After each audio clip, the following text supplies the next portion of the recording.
Lesson 16 Natural Resources.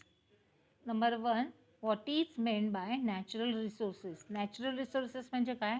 अशा गोष्टी ज्या आपल्याला निसर्गातनं मिळतात किंवा नेचरमधनं जे रिसोर्सेस मिळतात त्यांना नॅचरल रिसोर्सेस असं म्हणतात. फॉर एक्झाम्पल सॉईल, वॉटर किंवा एअर हे नॅचरल रिसोर्सेस आहेत ते कारण आपल्याला ते नेचरमधनं मिळतात. Give some examples of natural resources. We get many substances from nature. They satisfy a variety of our daily needs. Soil, stones, mineral, air, water, plants, animals on the earth are all various kinds of natural resources. आपल्याला निसर्गातून बऱ्याचशा substances किंवा गोष्टी मिळत असतात. त्यांच्यामुळे आपल्या दैनंदिन गरजा किंवा आपल्याला रोजच्या ज्या आपल्या गरजा असतात त्या आपल्या नॅचरल रिसोर्सेसमुळे पूर्ण होतात. फॉर एक्झाम्पल सॉईलमुळे काय होतं तर त्याच्यात आपण शेती करता येते, त्यामुळे आपली अन्नधान्याची गरज पूर्ण होते. स्टोन्स, नंतर मिनरल्समुळे सुद्धा आपल्या गरजा पूर्ण होतात. Air, water, plants and animals अशा निसर्गातनं मिळणाऱ्या बऱ्याचशा गोष्टी आहेत त्या आपल्याला आपल्या गरजा पूर्ण करतात. हे सगळे नॅचरल रिसोर्सेस आहे. What is mean by lithosphere? The Earth's lithosphere is made up of land and the hard crust beneath it. अर्थचा जो लिथोस्फियर आहे म्हणजे जमिनी आपली जी अर्थ किंवा जमीन आहे ती वेगवेगळ्या थरांनी बनलेली आहे किंवा वेगवेगळ्या लेयर्सनी बनलेली आहे. त्यातला पहिलाच लेयर कुठला आहे तर lithosphere.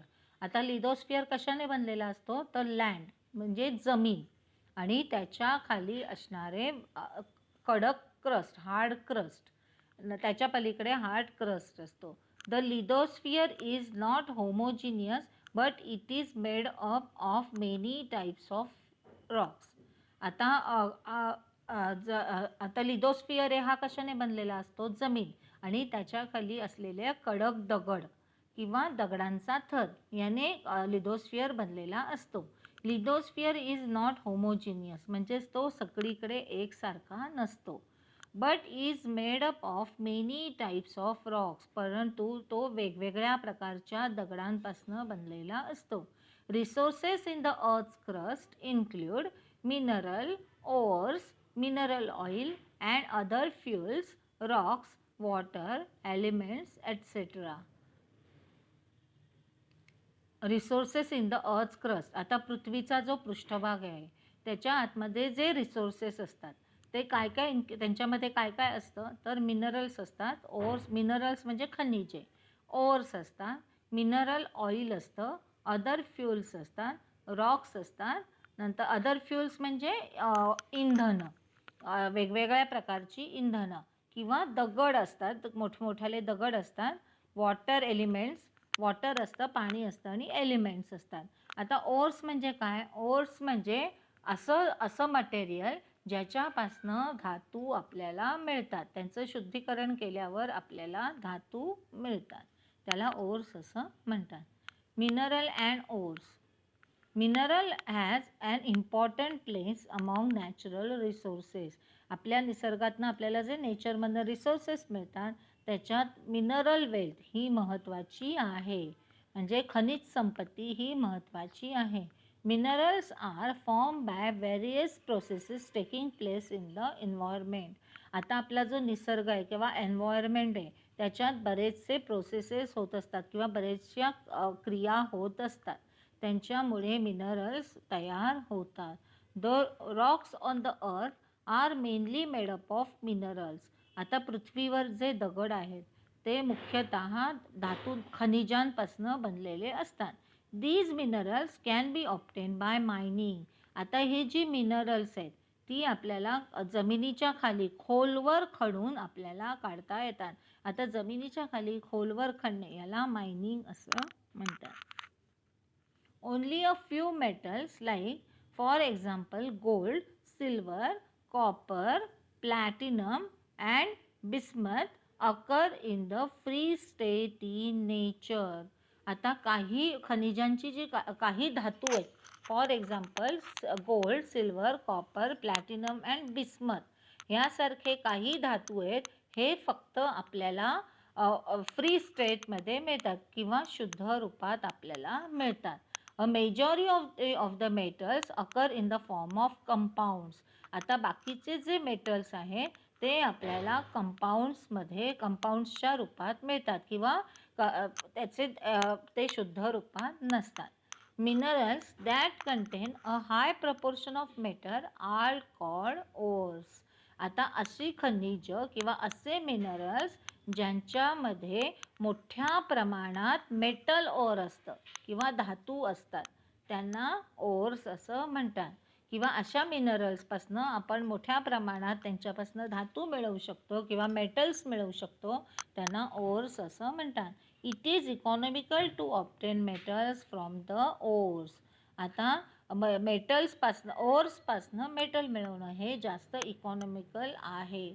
The properties of minerals become clear from their characteristics, colour, lustre, hardness, shape, cleavage or fracture and streak. आता प्रॉपर्टीज ऑफ मिनरल्स, आपल्याला आता मिनरल्स असतात त्यांच्या प्रॉपर्टीज किंवा त्यांच्या वैशिष्ट्यावरनं आपण ते ओळखू शकतो. आता मेटल्स आहेत त्यांच्या प्रॉपर्टी असतात, लाईक कलर, मेटल्सचा रंग किंवा त्यांचं लस्टर, त्यांची चमक, कडकपणा, त्यांचा आकार किंवा ह्याच्यावरनं आपण त्यांचे मेटल्सना ओळखू शकतो.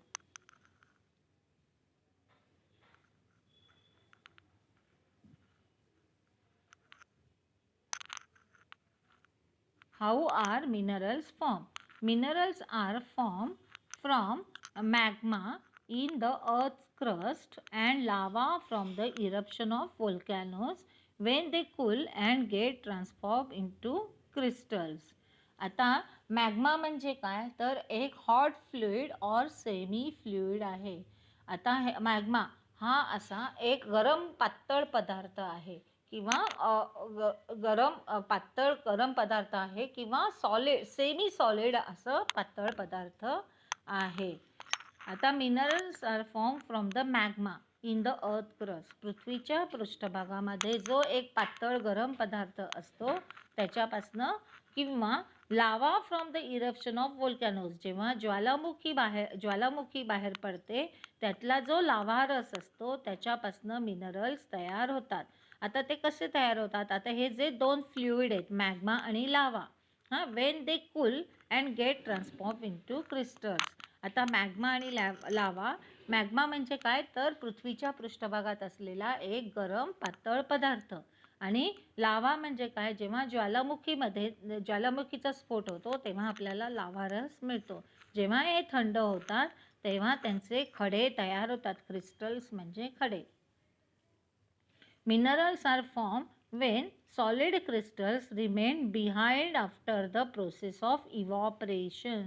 Minerals are formed when solid crystal म्हणजे घनरूपातले खडे किंवा solid crystal remain behind after the process of evaporation.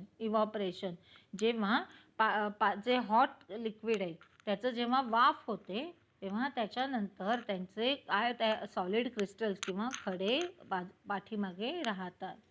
Minerals get transform from one form into another due to large changes in the temperature and pressure.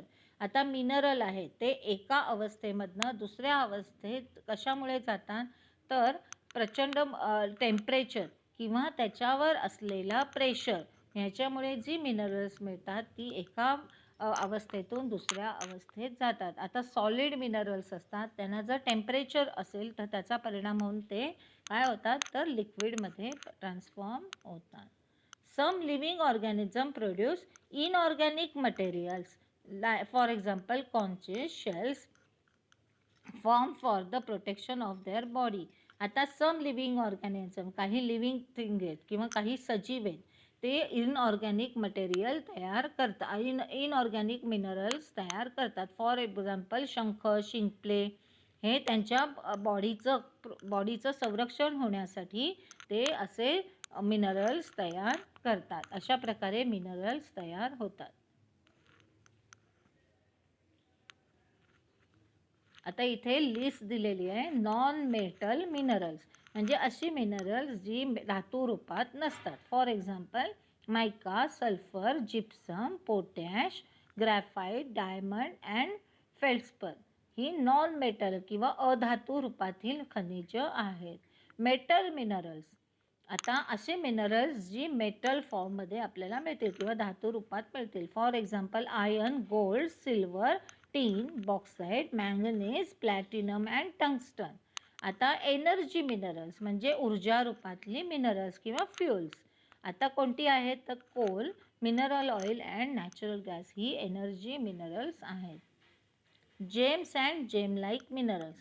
Some important minerals like diamond, ruby, sapphire, emerald, jade, zircon are used as gems. आता ही सगळी minerals आहेत ती James म्हणून किंवा रत्न म्हणून त्यांचा उपयोग केला जातो.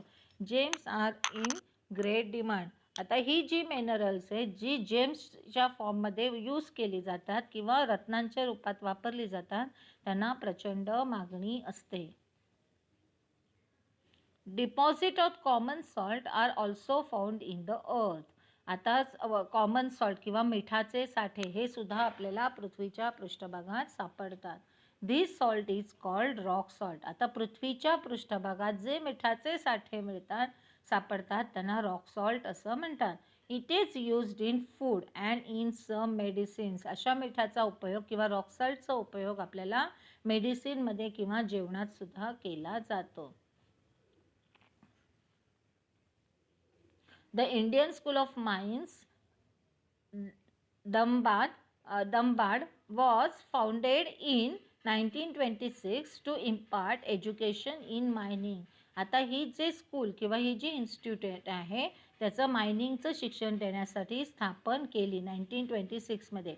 दिस institute has now been converted into Indian Institute of Technology. आता ही जी इन्स्टिट्यूट आहे त्याचं इंडियन इन्स्टिट्यूट ऑफ टेक्नॉलॉजीमध्ये रूपांतर केलेलं आहे.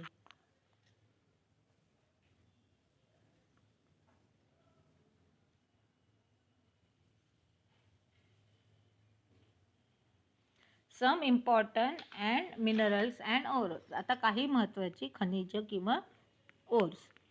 Iron ore. First iron ore. Iron म्हणजे लोखंड, लोखंडाचा ore. Iron occurring in the impure state is called iron ore. आता आयर्न ओर, जे आयर्न आपल्याला अशुद्ध रूपात सापडतं किंवा ते प्युअर रूपात नसतं, त्याच्यामध्ये काही मिक्स केलेल्या असतात गोष्टी किंवा मिसळलेल्या असतात, अशा आयर्नला आयर्न ओर असं म्हणतात. Iron ore is use to make a variety of articles from pins to heavy machinery. आता जे हे लोखंड किंवा आयर्न आहे त्याचा एक छोटी पिन बनवण्यापासून मोठमोठ्या मशीन्स बनवण्यापर्यंत उपयोग केला जातो. Variety of for example farming implements, शेतीला जी अवजारं लागतात किंवा रेल्स ऑफ रेल्वे ट्रॅक्स, रेल्वेचे रूळ हे बनवण्यासाठी सुद्धा आयर्न ओरचा लोखंडाचा उपयोग होतो. The 4 main ores of iron are magnetite, hematite, limonite and siderite. हे आयर्नचे 4 ओर्स हे 4 ओर्स आहेत, लोखंडाच्या ओर्स आहेत, हे महत्त्वाचे. Manganese. Manganese occurs in the form of carbonate, silicate and oxide. Manganese हे आपल्याला कार्बोनेट, सिलिकेट अँड ऑक्साईड ह्या रूपात आपल्याला मिळतं. Compounds of manganese are used in preparation of medicines. आता मँगनीजचे जे कंपाऊंड्स आहेत किंवा त्याचं प्युअर फॉर्म नाही, ते मिक्सचर हे मेडिसिन औषधं तयार करण्यासाठी वापरतात. For giving a pink tinge to glass, किंवा आपले जे काचेचे ग्लास असतात त्याला गुलाबी कलरची छटा देण्यासाठी सुद्धा मँगनीजचा उपयोग केला जातो. Manganese is also used in electrical appliances. आपल्या घरात जी इलेक्ट्रिकल अप्लायन्सेस असतात त्याच्यामध्ये सुद्धा मँगनीजचा उपयोग केला जातो. Bauxite. Bauxite is the important ore of aluminium. आता ॲल्युमिनियम ओर आपल्याला बॉक्साईट ओर आहे, ह्याच्यापासून आपल्याला ॲल्युमिनियम मिळतं. बॉक्साईट ओर आहे ते जर आपण शुद्धीकरण केलं त्याचं तर आपल्याला ॲल्युमिनियम त्याच्यापासून मिळू शकतं. It contains 55% aluminium. Bauxite ore आहे त्याच्यातनं आपल्याला त्याच्यामध्ये 55% ॲल्युमिनियम असतं. Bauxite consist of mainly aluminium oxide. बॉक्साईडमध्ये मुख्यतः ॲल्युमिनियम ऑक्साईड असतं. Aluminium is the very good conductor of electricity and heat. Aluminium हा very good conductor of electricity आहे किंवा इलेक्ट्रिसिटी वाहून नेतो आणि हीटसुद्धा वाहून नेतो. इट्स डेन्सिटी इज लो, म्हणजेच तो वजनाला हलकं असतं. Therefore it is used in mainly aeroplanes, transport vehicles and to make electric wires. आता त्याची डेन्सिटी लो आहे किंवा ते वजनाने हलकं असल्यामुळे त्याचा उपयोग विमानं बनवण्यासाठी किंवा ट्रान्सपोर्ट व्हेकल, आपली जी वाहतुकीची गाड्या असतात त्या बनवण्यासाठी किंवा इलेक्ट्रिक वायर बनवण्यासाठी त्याचा उपयोग केला जातो. कारण ॲल्युमिनियम हे गुड कंडक्टर ऑफ इलेक्ट्रिसिटी आहे, कारण त्याच्यातनं वीज वाहून नेली जाते. Number 4, copper. Copper is found in the impure state in the vicinity of iron and other minerals. आता आयर्न किंवा दुसऱ्या प्रकारची जी मिनरल्स असतात त्याच्या सान्निध्यात किंवा त्याच्याजवळ आपल्याला कॉपर हे अशुद्ध रूपात सापडतं. कॉपर म्हणजे तांबं. Copper is very good conductor of electricity.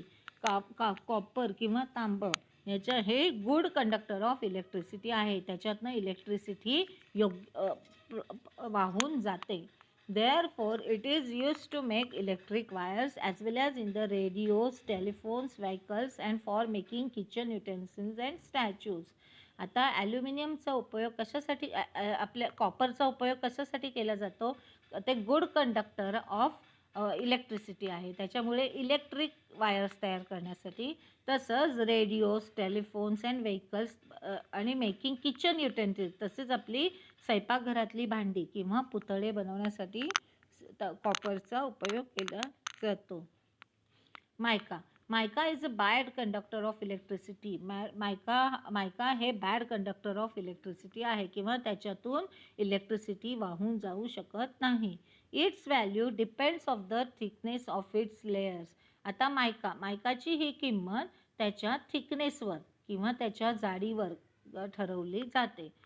किती प्रमाणात ते जाड आहे याच्यावर ठरवली जाते. Mica has many uses such as in Ayurvedic medicines, dyes, electric machines and equipments, wireless communication equipment etcetera.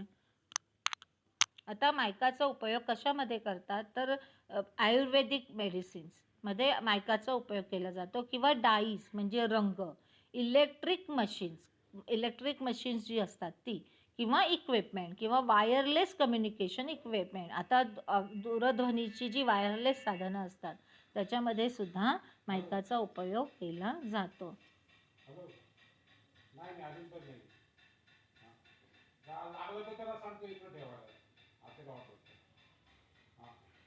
आता नेक्स्ट आहे fuel.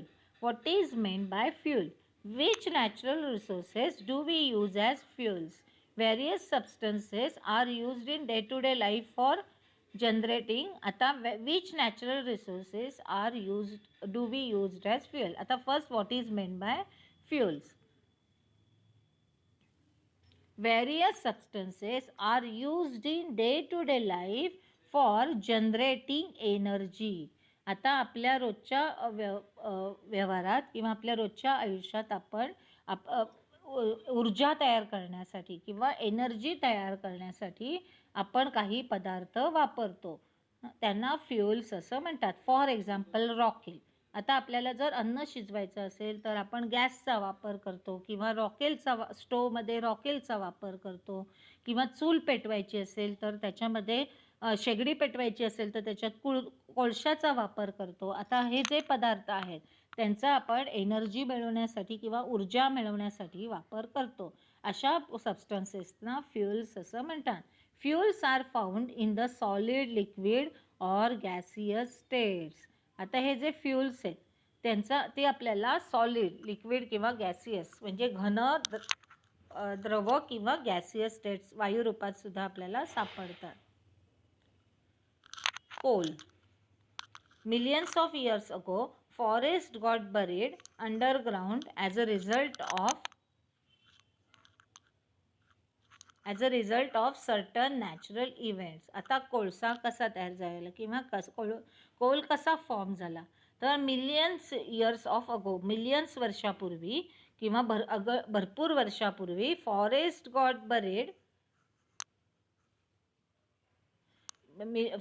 Got buried underground as a result of certain natural event.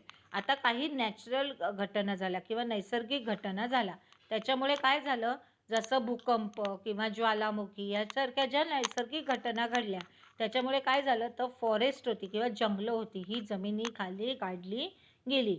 Layers of soil kept getting deposited over them.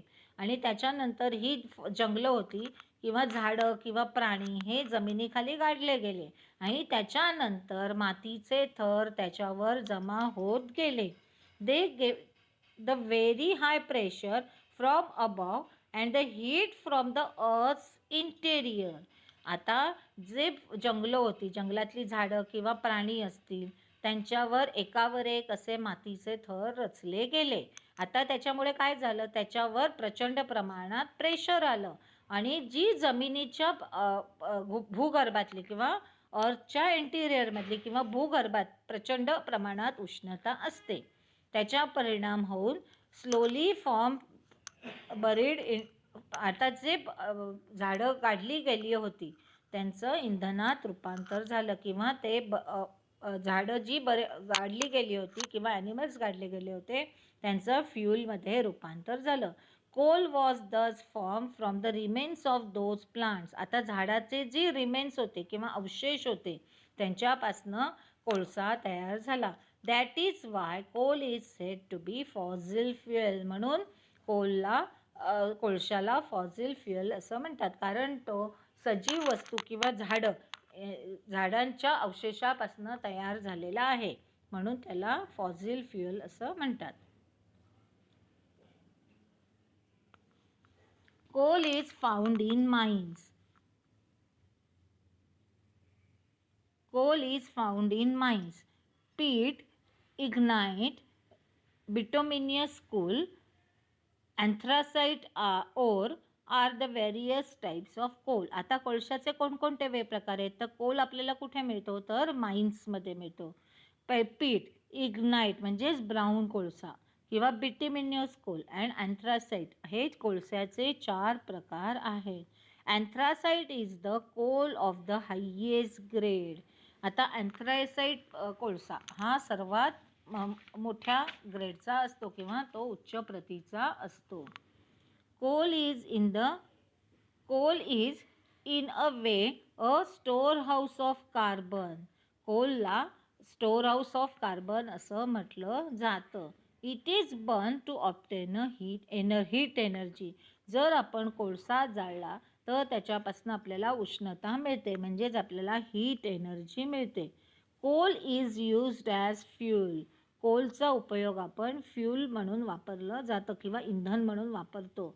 It is used as a fuel in thermal power plants as well as to run boilers and railway engine. आता कोळशाचा उपयोग कुठे कुठे होतो, तर thermal power plants असतात किंवा boilers असतात किंवा रेल्वे इंजिन्समध्ये कोळशाचा वापर केला जातो. Coal is also used as a fuel for cooking. आता कोळशाचा जो उपयोग असतो तो कुकिंग करण्यासाठी म्हणजे अन्न शिजवण्यासाठी, म्हणजे शेगडी, कोळशाची जी शेगडी असते त्याच्यामध्ये कोळशाचा उपयोग केला जातो किंवा बेकिंग ब्रिक्स, विटा भाजण्यासाठी मोठ्या प्रमाणात कोळशाचा उपयोग केला जातो. The gaseous fuels producer gas and water gas are obtained from the coal. आता गॅसियस फ्युल्स, आपल्या गॅसियस फ्युल्स असतात किंवा वायुरूपातली जी इंधनं असतात, producer gas and water gas हे कोलपासनं मिळवता येतात. Coal as an energy resource contributes greatly to the industrial development. आपली ज्या इंडस्ट्रीज आहेत त्यांच्या प्रगतीमध्ये कोळशाचा मोठा वाटा आहे.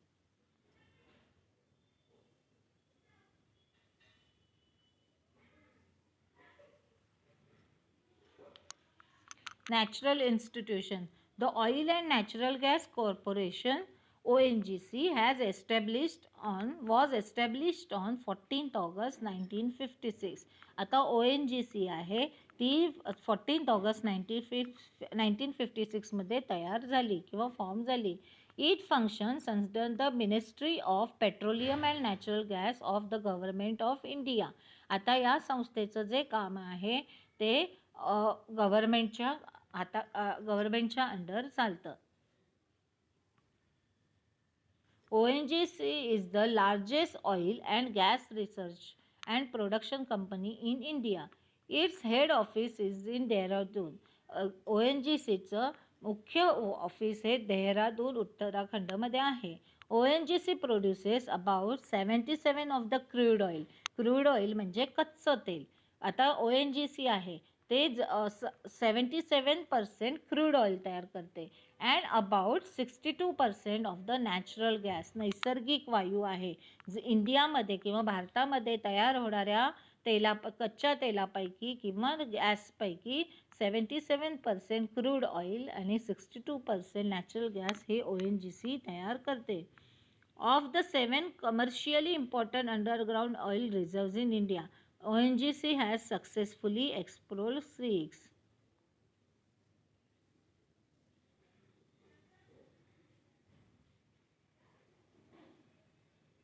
Mineral oil. Mineral oil is the liquid fuel formed by the decomposition of organic substances and buried underground. आता मिनरल ऑइल हे एक लिक्विड फ्यूल आहे किंवा द्रव रूपातलं इंधन आहे. आता हे कसं तयार होतं तर जे ऑर्गॅनिक सबस्टन्सेस आहेत किंवा जशी जमिनी मिलियन्स ऑफ इयर्स अगो जशी अगणित वर्षापूर्वी जेव्हा अर्थक्वेकमुळे किंवा ज्वालामुखीच्या उद्रेकामुळे जशी जंगलं जमिनीखाली गाडली गेली त्यावेळेला काही प्राणीसुद्धा किंवा ॲनिमल्ससुद्धा गाडले गेले. आता ॲनिमल्स असतात त्यांच्या बॉडीमध्ये फॅट्स असतात किंवा चरबी असते. आता हे प्राणी जमिनीखाली गाडले गेले आणि त्यांच्यावर अनेक मातीचे थर गाडले गेले. त्याच्यामुळे ते डिकम्पोज झाले आणि त्याच्यामुळे ऑर्गॅनिक सबस्टन्सेस आपल्याला मिळाले. Mineral oil is the liquid fuel form by the decomposition of organic substances. आता हे जे प्राणी जंगलातले प्राणी हे गाडले गेले आणि त्यांचं डिकम्पोजिशन झालं किंवा त्याच्यामुळे आपल्याला मिनरल ऑइल मिळालं. Millions of years ago bodies of dead sea organism sank to the bottom of the sea. आता मिलियन्स वर्षापूर्वी bodies of dead sea organism आता समुद्रातले जे मृत प्राणी असतात ते समुद्राच्या तळाशी मरून पडले. Layers of soil and sand collected on them. आता हे जे मृत प्राणी होते ते समुद्राच्या तळाशी गेले आणि त्यांच्यावरती माती आणि वाळूचे थर जमा झाले. Due to high pressure and temperature the remains of the dead organisms were transform into mineral oil. आता जे समुद्रातले मृत प्राणी होते त्यांच्यावर मातीचे थर आणि वाळूचे थर जमा झाले आणि अशा हाय प्रेशरमुळे किंवा दाबामुळे आणि तिथल्या तापमानामुळे त्यांचं रूपांतर मिनरल ऑइलमध्ये झालं.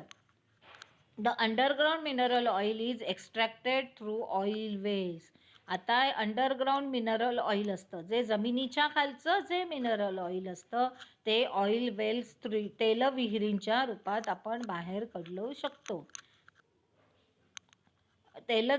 तेलविहिरींद्वारे किंवा जमिनीखाली खणून आपण बाहेर काढू शकतो. Mineral oil is found mainly in oil sands, shale, sandstones, limestone at a depth of about 1000 to 3000 meters. Mineral oil is found mainly in oil sands. आता मिनरल ऑइल आपल्याला जमिनीच्या खाली खोलवर 1000 ते 3000 मीटर खोलवर आपल्याला मिळतं. Mineral oil also name as petroleum or crude oil. Mineral ऑइलला आपण पेट्रोलियम किंवा क्रूड ऑइल असं सुद्धा म्हणू शकतो. क्रूड ऑइल म्हणजे कच्च्या रूपातलं तेल. It is greenish brown in colour. Mineral ऑइलचा कलर ग्रीनिश ब्राऊन असतो. Petroleum is a mixture of many compounds mainly of hydrocarbon type. आता पेट्रोलियम हे बऱ्याचशा कंपाऊंड्सचं एक मिक्सचर आहे. त्याच्यात महत्त्वाचा घटक हायड्रोकार्बन हा असतो. It also contains compounds of oxygen, nitrogen and sulphur.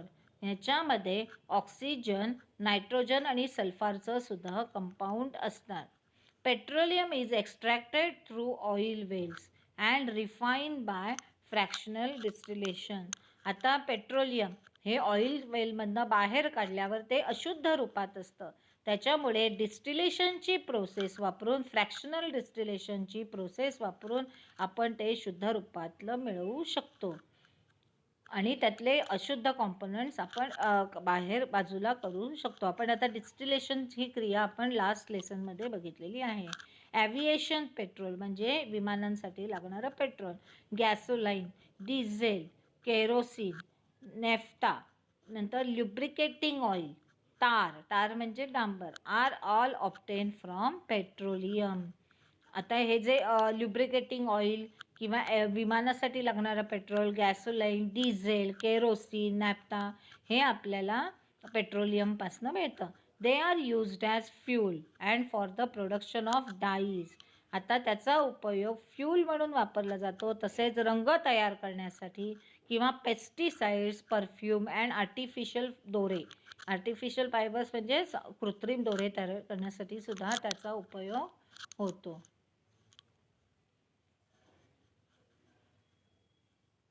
Natural gas. Natural gas is an important fossil fuel. Natural gas हे सुद्धा एक फॉसिल फ्युएल आहे, म्हणजे जैविक इंधन आहे. It is found associated with petroleum in underground oil wells and some places as natural gas alone. आता हा जो नॅचरल गॅस आहे त्याला हे एक इम्पॉर्टंट फॉसिल फ्युएल आहे. It is found associated with petroleum. आता नॅचरल गॅस कुठे मिळतो, तर तो पेट्रोलियमच्या बरोबर जमिनीच्या खाली असतो. जेव्हा जमिनीच्या खालनं पेट्रोलियम बाहेर काढलं जातं त्याच्याबरोबर आपल्याला नॅचरल गॅससुद्धा मिळतो. The main component of natural gas is, आता इथे घटक सांगितलेले आहेत. Main component of natural gas तर कुठले आहेत, तर first methane, ethane and propane and butane are the हे नॅचरल गॅसचे मुख्य कॉम्पोनंट आहेत. ते छोट्या प्रमाणात त्याच्यामध्ये असतात. Natural gas is form from the remains of organism buried deep underground and subjected to high pressure. आता नॅचरल गॅस हा सुद्धा जमिनीच्या खाली जे सजीव गाडले गेलेले होते आणि त्यांच्यावर हाय प्रेशर आल्यामुळे जे इंधन तयार होतात तसंच आपल्याला नॅचरल गॅस मिळतो. This fuel can be carried over long distances by metre of gas pipeline. आता नॅचरल गॅस आहे तो गॅस पाईपलाईनद्वारा आपण लांबच्या दूरवर किंवा लांबच्या डिस्टन्सवर सुद्धा आपण पाठवू शकतो. पण तो कसा पाठवला जातो, तो गॅस पाईपलाईनद्वारा पाठवला जातो दूरवर. But in the absence of a network of pipelines it is, आता जर तिथे पाईपलाईन्स नसतील तर it is transform under high pressure into compress natural gas. तर तो एका सिलेंडरमध्ये कॉम्प्रेस म्हणजे दाबून भरला जातो. त्याला CNG असं म्हणतात किंवा कॉम्प्रेस नॅचरल गॅस म्हणतात. आणि दुसरा liquefied natural gas LNG, liquefied म्हणजे पातळ रूपात हा नॅचरल गॅस आपल्याला मिळतो. This makes it possible to transport the gas. त्यामुळे असे सिलेंडरचं वाहतूक करणं सोपं जातं. कॅरेक्टरिस्टिक ऑफ CNGची वैशिष्ट्य, कॅचेस फायर इझिली. आता हा जो कॉम्प्रेस नॅचरल गॅस आहे त्याची वैशिष्ट्य, तो आग पटकन त्याला कॅच करतो, फायरला कॅच करतो. No solid waste remains after the combustion. आता ह्या गॅसचं जेव्हा ज्वलन होतं तर पाठीमागे काहीच वेस्ट सबस्टन्सेस राहत नाही. कार्बन डायऑक्साईड, आता जशी आपण चूल पेटवली तर आपण जेव्हा लाकूड जाळतो तर लाकूड पेटवल्यावर त्याची राख पाठीमागे राहते, तसं गॅस पेटवल्यावर आपल्याला काहीच वेस्ट पाठीमागे राहत नाही. Carbon dioxide and water are form in small quantities. आता त्याच्यामुळे काय होतं तर कार्बन डायऑक्साईड आणि पाणी थोड्या प्रमाणात तयार होतं. Other pollutants are not produce. काही दूषित पदार्थ त्याच्यामुळे तयार होत नाही. Can be transported easily. आता हा जो कॉम्प्रेस नॅचरल गॅस असतो त्याचे सिलेंडर्स असतात, त्यामुळे एका ठिकाणाहून दुसऱ्या ठिकाणी इझिली नेऊ शकतात. Combustion can be control easily. आता त्याचं जे ज्वलन आहे ते आपण पटकन कंट्रोल करू शकतो किंवा आपण बंद करू शकतो.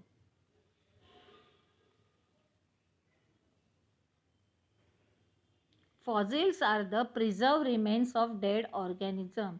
Fossils are preserved remains of dead organism in the rock. Fossils म्हणजे काय तर दगडांमध्ये डेड ऑर्गॅनिझम किंवा मृत सजीव आहे त्यांची जी रिमेन्स असतात किंवा अवशेष असतात ते जतन करून ठेवलेले असतात. Fossils are the signs after their existence left behind by organism that got buried billions years of अगो. आता फॉसिल्स म्हणजे काय, मिलियन्स वर्षापूर्वी जे प्राणी मरून पडले होते त्यांचे जे अवशेष असतात किंवा त्यांच्या खुणा असतात त्याला फॉसिल्स असं म्हणतात. Sometimes impressions of the organisms are seen on the surfaces of coal and stones. आता काही वेळा जे जमिनीच्या खालनं आपल्याला जे खनिज मिळतात किंवा दगड किंवा कोळसे असे मिळतात त्याच्यावर आपल्याला ह्या ऑर्गॅनिझमचे किंवा सजीवांचे ठसे सुद्धा मिळतात. आता liquefied petroleum gas. Petroleum gas is obtained during refining of crude petroleum. आता पेट्रोलियम गॅस हा आपल्याला कसा मिळतो तर जेव्हा क्रूड पेट्रोलियम किंवा कच्चं पेट्रोल जे असतं तेव्हा त्याचं रिफाईन किंवा शुद्धीकरण केलं जातं तेव्हा पेट्रोलियम गॅस आपल्याला मिळतो. Petroleum gas is transform into liquid bye subjecting it to high pressure and reducing its volume to 1/240 of the original. Petroleum gas is transform into liquid. आता हा जो पेट्रोलियम गॅस आहे त्याचं लिक्विडमध्ये रूपांतर केलं जातं.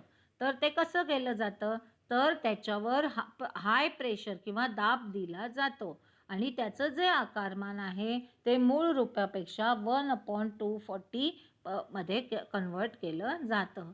It is stored in thick walled steel cylinders so that under pressure it remains in the liquid state. आता हा जो गॅस आहे त्याचा वॉल्यूम आपण कमी केलेला असतो आणि ते लिक्विड फॉर्ममध्ये तयार केलेला गॅस असतो तो स्टीलच्या सिलेंडरमध्ये साठवला जातो आणि तो लिक्विड स्टेटमध्येच राहतो. As it comes out from the storage cylinder it is transform back into the gas. आता जेव्हा हा सिलेंडरमधनं बाहेर पडतो तो परत वायू रूपात येतो. This gas contains mainly 2 components, propane and butane. आता LPG किंवा लिक्विफाईड पेट्रोलियम गॅस जो आहे त्याचे 2 मुख्य घटक आहेत, propane and butane. In the ratio 30:70. म्हणजे प्रोपेन हा 30 प्रमाणात असतं तर ब्युटेन हा 70 प्रमाणात असतो. It is an odourless gas. त्याला वास नसतो, म्हणजे ऑर्डरलेस म्हणजे त्याला वास नसतो. But a small amount of chemical called ethyl which has a strong characteristic odour is added to it. त्याच्यामुळे इथाइल ज्याला एक स्वतःचा एक वास असतो हे त्याच्यामध्ये मिसळलं जातं. This helps to detect any leakage of LPG. त्याच्यामुळे जर हा गॅसची गळती होत असेल तर आपल्याला ओळखू शकतो आणि त्याच्यामुळे ॲक्सिडेंट्स होणं टाळता येतं. The demand for fuels has increased greatly due to the rapidly growing population. The demand for fuel has increased. आता जे वाढती लोकसंख्या आहे त्याच्यामुळे फ्युल्सला किंवा इंधनांची मागणी सुद्धा वाढलेली आहे. But the reserves of fossil fuels are limited. परंतु हे जे फॉसिल फ्युल किंवा जैविक इंधनं आहेत त्यांचे साठे हे मर्यादित आहेत. It is becoming difficult to meet the increase demand. आता हे जे वाढतं पॉप्युलेशन आहे त्याच्यामुळे फ्युएल्सचं मागणी किंवा इंधनांची मागणी वाढली आहे आणि त्यांच्या मागणी पूर्ण करणे हे कठीण जातं. The likelihood of this reserve getting exhausted is known as energy crisis. आता हे जी इंधनं आहेत ती वाढत्या लोकसंख्येमुळे ती संपून जाण्याची शक्यता आहे आणि ती आपल्याला पुढे कमी पडू शकतात. याला एनर्जी क्रायसिस असं म्हणतात. As the reserve of fossil fuels namely mineral oil and coal are limited, the demand is increasing. आता फ्युल्सचे म्हणजेच नॅचरल ऑइल किंवा कोळशाचे साठे मर्यादित असल्यामुळे त्यांचा डिमांड वाढतोय आणि ते संपू शकतात. Alternative fuels are came into use. आता त्यांना जे पर्यायी जे फ्युएल्स आहेत किंवा अल्टरनेटिव्ह फ्युएल्स आहेत ते आता वापरात येत आहेत.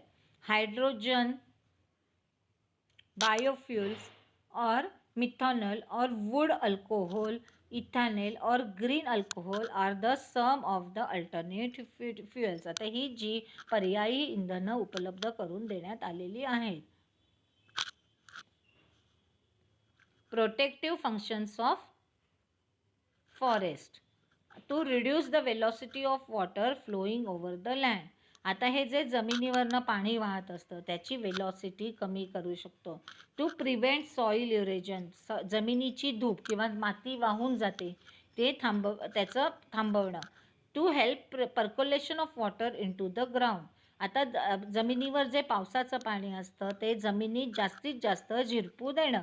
टू कंट्रोल फ्लड्स, पूर येणं थांबवणं. Reduce the rate of evaporation, जे जमिनीवर जे पाणी असतं त्याची वाफ कमी प्रमाणात होऊ देणं. प्रोटेक्ट वाईल्ड लाईफ, जे वाईल्ड लाईफ आहे किंवा जंगलं आहे त्यांचं रक्षण करणं. To maintain the balance of atmospheric gases, वातावरणातले जे आपल्या ॲटमॉस्फिअरमधले जे गॅसेस असतात त्याचं प्रमाण हे मेंटेन करणं. दस forest help improve and maintain the quality of environment. त्याच्यामुळे अशा प्रकारे जंगलं असतात ती एन्व्हायरमेंटची किंवा पर्यावरणाची क्वालिटी वाढवतात.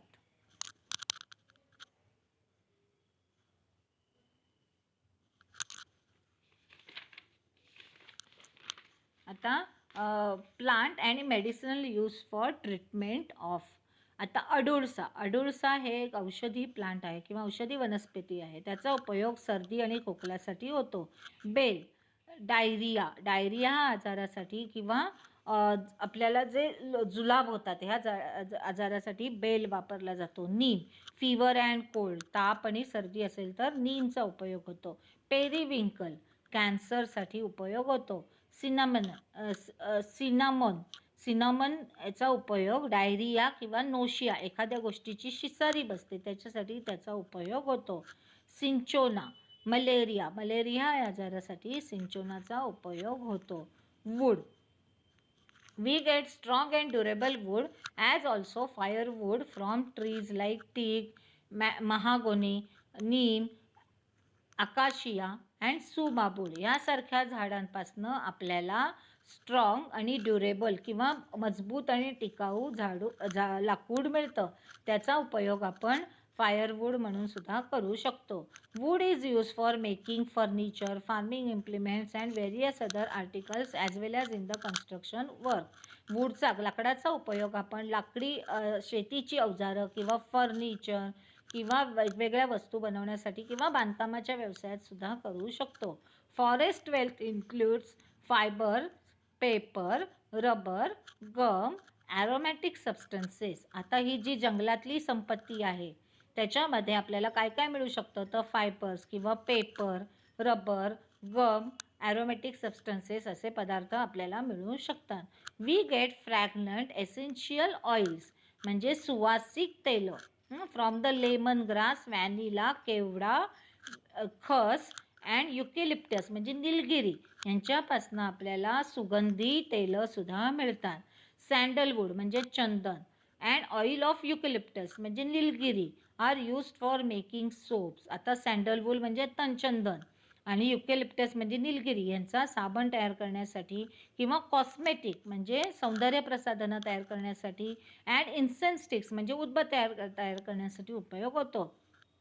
In addition, we get various fruits, bulbs, and roots, honey, sealing wax, and catechu dyes etcetera from the forest. अशा प्रकारे आपल्याला फॉरेस्टपासनं वेगवेगळ्या वस्तू मिळतात, जशी फळं किंवा बल्ब्स, रूट्स म्हणजे मुळं किंवा रूट्स, मध अशा प्रकारच्या वॅक्स किंवा मेण अशा वस्तू आपल्याला, रंग अशा वस्तू आपल्याला मिळू शकतात.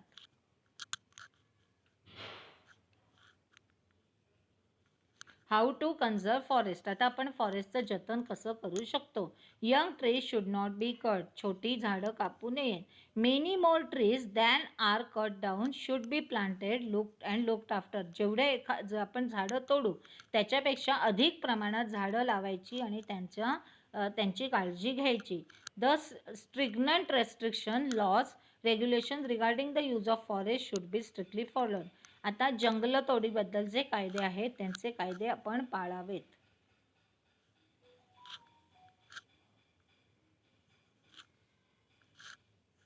Energy can be obtain on a large scale from oceans.